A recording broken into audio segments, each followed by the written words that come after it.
Sebelumnya, Assalamualaikum warahmatullahi wabarakatuh.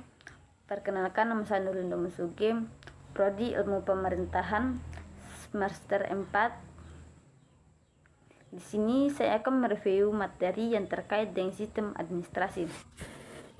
Tadi yang dimaksud dengan sistem administrasi ini adalah suatu kerangka kerja yang mencangkup proses, prosedur, struktur, organisasi, serta sumber daya manusia dan teknologi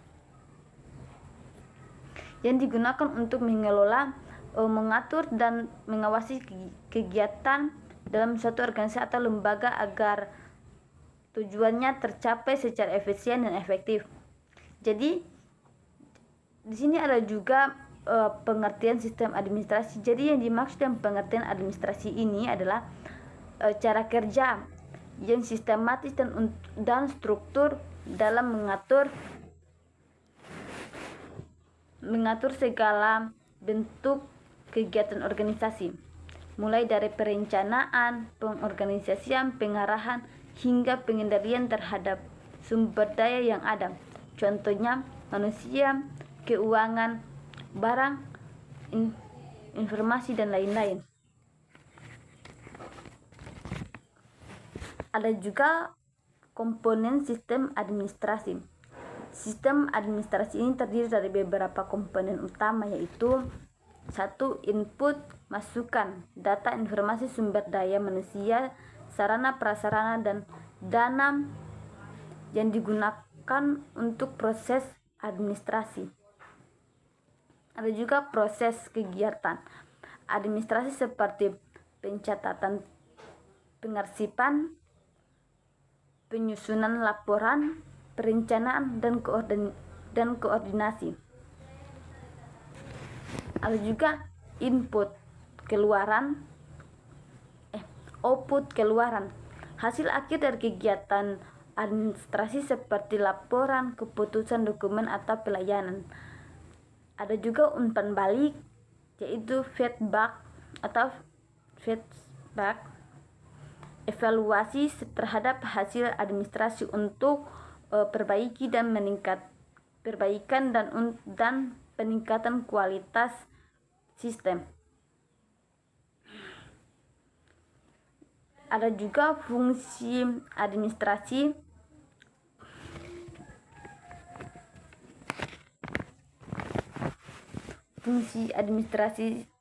Fungsi sistem administrasi: perencanaan, planning, penyusunan langkah-langkah strategis dalam mencapai tujuan, pengorganisasian, organing, mengatur struktur organisasi dan penugasan. Ada juga pengarahan, deleting,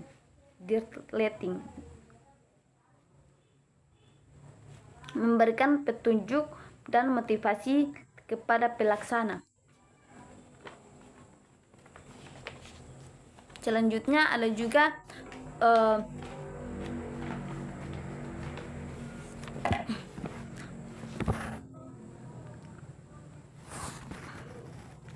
pengendalian, controlling, memastikan bahwa pelaksanaan sesuai dengan sarana dan melakukan koreksi bila diperlukan.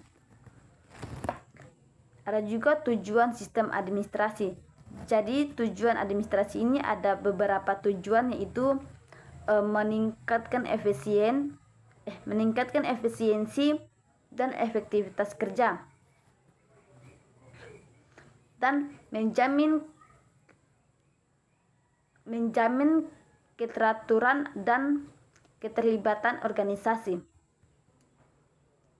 ketertiban organisasi maksudnya. Yang ketiga, mempermudah pengambilan keputusan. Dan keempat, memberikan informasi yang akurat dan tepat waktu. Dan terakhir, menyediakan dokumentasi resmi dan legal dari setiap kegiatan.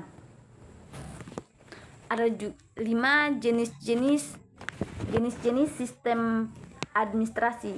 Sini ada yang saya ketahui itu ada 4 jenis sistem administrasi, ada 4. Jadi yang pertama, administrasi pemerintahan, sistem administrasi yang digunakan adalah pengelolaan negara dan lembaga pemerintahan. Yang kedua, administrasi perusahaan. Sistem dalam dunia usaha untuk mengatur produksi, keuangan, dan manajemen sumber daya. Yang ketiga, administrasi pendidikan. Sistem untuk mengelola sekolah,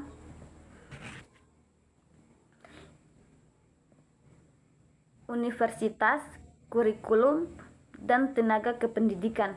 Dan terakhir, keempat, administrasi publik. Memiliki pelayanan publik dan interaksi antar pemerintah dan masyarakat. Dan keenam, dan selanjutnya ada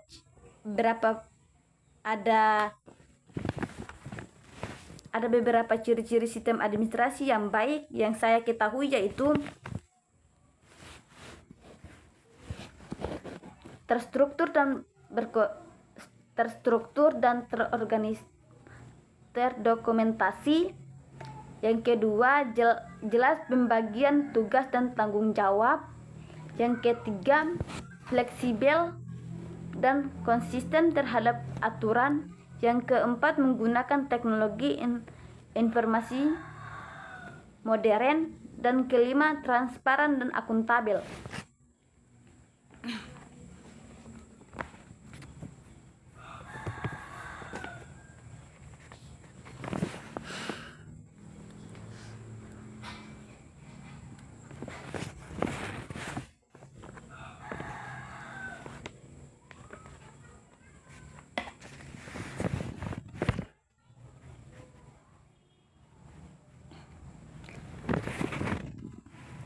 Jadi sistem administrasi ini adalah suatu mekanisme dan cara kerja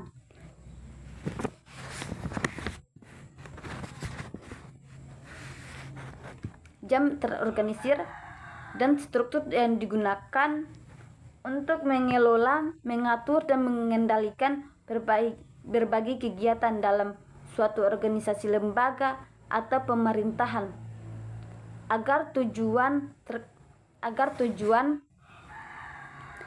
tertentu dapat tercapai secara efisien dan efektif.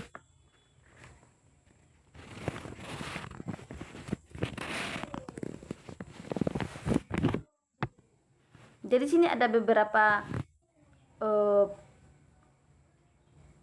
cara kerja administrasi yang baik. Yang pertama, perencanaan dan menentukan tujuan dan cara mencapainya. Yang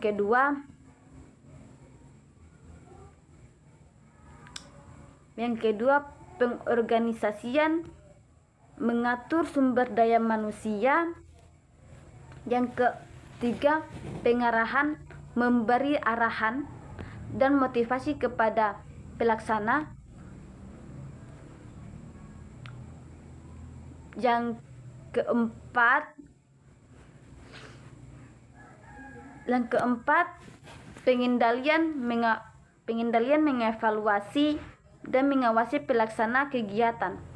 Yang terakhir, kelima, pelaporan dan dokumentasi, mencatat semua kegiatan agar dapat dipantau dan ditinjau kembali. Di sini ada beberapa contoh tujuan yang baik. Saya akan memberikan contoh. Yang pertama, contoh sistem administrasi. Yang pertama, contohnya di sekolah. Sistem administrasi mencakup pengolahan data siswa, keuangan, jadwal pelajaran, dan arsip.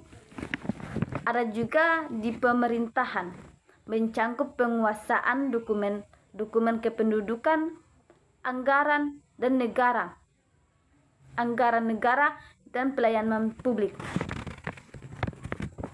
Jadi mengapa sistem administrasi sangat diperlukan, mengapa sistem administrasi sangat diperlukan karena memiliki peran penting dalam kelancaran dan efisien operasional suatu organisasi, efisien atau perusahaan.